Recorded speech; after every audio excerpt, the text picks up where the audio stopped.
In the wedding hall that should have been filled with happiness, the son actually ordered someone to bring his father's portrait.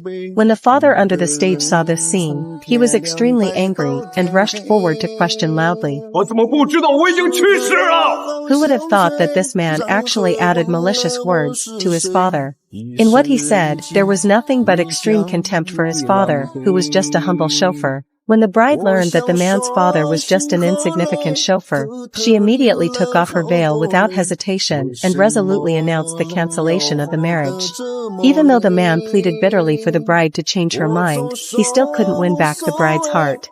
The man in a frenzy immediately vented all his humiliation on his father. Then he took out an agreement to sever the father-son relationship. His tone was so resolute that it was excessive.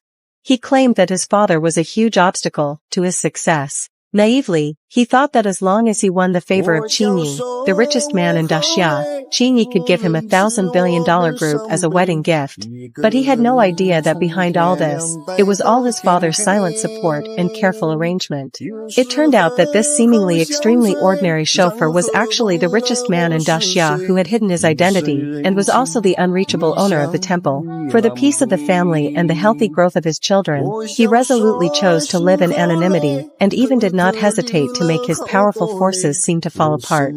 But no matter how much his father explained with great effort, the man remained stubborn and refused to believe it no matter what.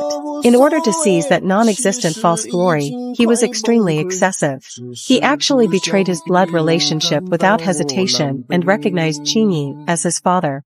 Father's heart was full of unspeakable bitterness and deep disappointment as if pierced by a sharp blade. With trembling hands, he reluctantly signed his name on that agreement that was as piercing as ice.